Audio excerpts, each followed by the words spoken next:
Il est à peine 7 heures ce jeudi matin à Montbronne. Dans les rues encore calmes du village, les premiers soldats prennent position. La 3e compagnie de combat du 16e bataillon de chasseurs à pied lance un exercice militaire grandeur nature. Objectif, reprendre le contrôle de la commune, considérée pour l'entraînement comme une ville occupée. Progression maison par maison, couverture des axes, surveillance des fenêtres. Les militaires avancent depuis le nord-ouest du village, direction le centre et le point décisif de la mission, la mairie, puisque 2 otages y sont séquestrés à l'intérieur, le maire et sa compagne.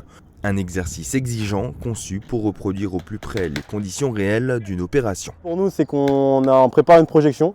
Donc la projection, elle est prévue prochainement, d'accord.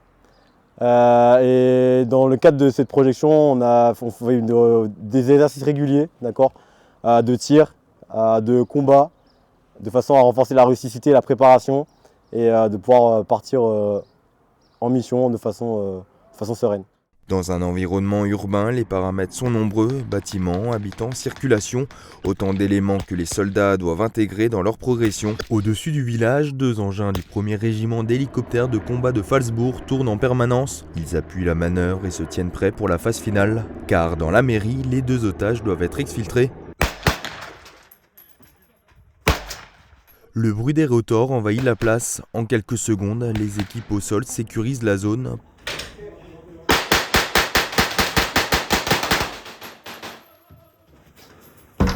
Vous êtes rentré, vous avez reconnu ici ou pas là? Ici? Ouais, ok.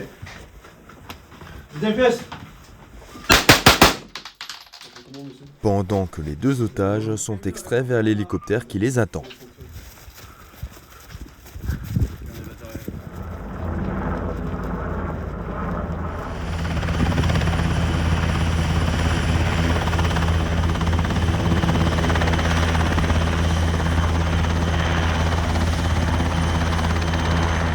C'est un milieu urbain qui est non habitué de s'entraîner dans des centres d'entraînement. Des entraînements qui sont aseptisés, si je puis dire, militairement parlant.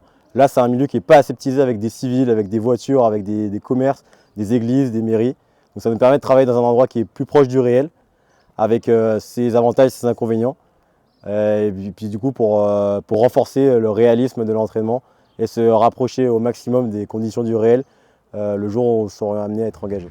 Pour les habitants, le spectacle est amusant, mais évoque forcément le contexte actuel. On habite juste à côté, hein, ça fait toute la matinée qu'on tourne autour de nous, et puis voilà, mais c'est un moment de penser au Moyen-Orient. Hein. Ici, c'est l'amusement, là-bas, c'est sérieux. C'est toujours impressionnant de voir des militaires en action, hein. Mais comme on est prévenu, c'est moins délicat. C'est vrai que si j'avais vu tout ce beau petit monde circuler dans la rue sans savoir ce qui se passe, je me serais posé quelques questions, mais c'est tout. Je voyais les militaires qui arrivaient, j'en voyais d'autres qui étaient allongés à ras-le-sol. Je me suis dit, pauvre, il fait froid. On voit la guerre à la télé et on voit les exercices sur place. Une immersion militaire en plein centre-ville qui se déroule environ 1 fois par an pour cette unité. Un entraînement en grandeur nature essentiel pour préparer les soldats aux opérations réelles.